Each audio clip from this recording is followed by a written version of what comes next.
Bonsoir à tous, nouveau test sauvage, cette fois-ci dédié à un jeu vidéo. Un jeu que je traîne depuis des années dans ma bibliothèque Steam et que je ressors une fois de temps en temps. Comme Frostpunk. Defender's Quest Valley of the Forgotten, désolé pour le titre à rallonge, est un jeu vidéo sorti sur Steam le 30 octobre 2012, développé et édité par Level Up Labs. Toute l'histoire se déroule dans un monde de fantasy médiévale marqué par une pandémie mortelle. Le personnage principal, Azra, bibliothécaire royal, a été contaminé par cette peste. Sauf que vu le niveau de contagion, les gens ne prennent même plus la peine de brûler les corps, et la pauvre est immédiatement jetée dans la fosse, une sorte de sous-pays dans lequel pullulent les différents contaminés. Or, Azra se rend compte que la plupart des victimes de la peste ont été transformées en quasi-zombies indestructibles, et soumis à une volonté supérieure. Par chance, la maladie n'a pas eu le même effet sur tout le monde, et notamment sur la jeune femme. En effet, certains infectés sont immunisés contre les symptômes, et Azra peut les convoquer sur une sorte de plan astral où les pestiférés peuvent être blessés et éliminés. Elle va d'abord involontairement s'allier à Slack, barbare, arrogant et débile, et au fur et à mesure va s'entourer de bien d'autres individus tels que Keita l'archère, Vrena la princesse de glace, Bakal le soigneur, Marcos le chevalier, etc. etc.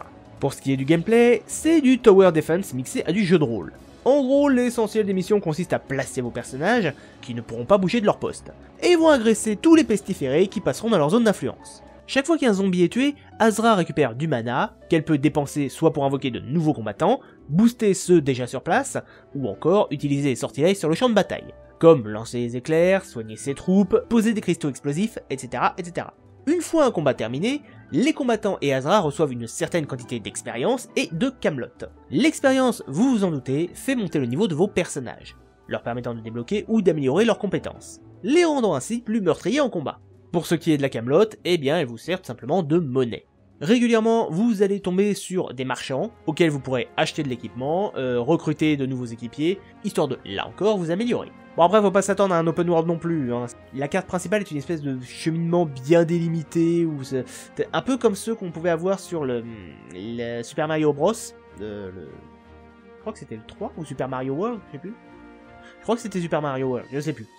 Il y a bien un choix de dernière mission à la toute fin du jeu qui permet d'avoir deux fins différentes, mais ça va pas plus loin quoi. Le bon côté c'est que vous pouvez refaire toutes les missions dans l'ordre que vous voulez. Chaque mission possède 4 rangs de difficulté, allant de l'occasionnel à l'extrême. Plus la difficulté est élevée, plus vous obtenez d'étoiles. Et si vous réussissez un score parfait, c'est-à-dire qu'Azra aura fini la mission sans la moindre égratignure, là vous pouvez obtenir des récompenses supplémentaires comme des armes ou des armures uniques. Et une fois que vous avez fini le jeu, eh bien vous débloquez le jeu Plus, qui vous permet de recommencer le soft avec vos personnages au même niveau, mais avec une difficulté plus conséquente, de nouvelles missions secondaires, et un nouveau système de commerce avec les ermites et les crânes.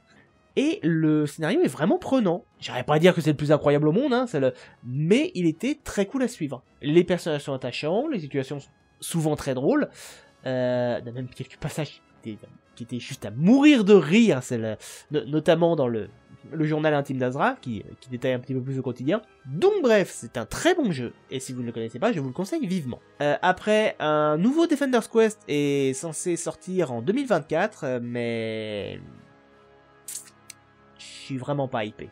Déjà par le Chara Design qui m'inspire pas des masses, et en plus, contrairement à son grand frère, il n'y a pas de traduction en français. Donc ah, je sais pas... J'ai pas en jouer, quoi. Mais bon, après, peut-être que ce sera bien quand même. Ça, je sais pas. Mais si vous devez faire un choix, je vous conseille le premier épisode. Il pèse pas lourd, il coûte moins de 15 €. Et si vous aimez les Tower Defense, bah, il peut vous assurer pas mal d'heures de fun. Sur ce, j'ai dit tout ce que j'avais à dire sur le soft. Petit message en plus pour ceux qui suivent la chaîne. J'étais censé... pendant le mois de mars, commencer à faire l'enregistrement pour le prochain épisode d'Universalis. Malheureusement, j'ai chopé une saloperie, je sais pas ce que c'était, j'ai été coincé au lit avec 38 de fièvre. Et bah du coup, là depuis ma guérison, c'est le premier jour que j'ai de libre pour enregistrer. Et je sais pas si ça s'est entendu, mais le niveau gorge et nez, je suis pas encore totalement remis, donc ça attendra encore une petite semaine ou deux avant que je puisse vraiment faire un enregistrement d'épisode correct. Donc je me suis dit, quitte à faire un enregistrement pour occuper la chaîne, au moins faire un petit truc qui va vite et qui va pas être trop important quoi. Sinon du coup le texte de l'épisode est complètement terminé, j'ai plus qu'à l'enregistrer et à le monter. Et la prochaine chronique vidéoludique est en cours de travail, hein, tout le dérochage est fini, une fois que j'aurai fini de retranscrire tous les épisodes, je pourrai m'attaquer à l'écriture des vidéos. Je le précise tout de suite, la prochaine chronique vidéoludique s'attaquera à une saga de 5 épisodes, ce qui va nous faire un total de 10 vidéos, sans compter la conclusion. Donc, j'ai du taf. Sur ce, je vous souhaite une excellente soirée, et à bientôt à bord de l'Universalis. Ciao.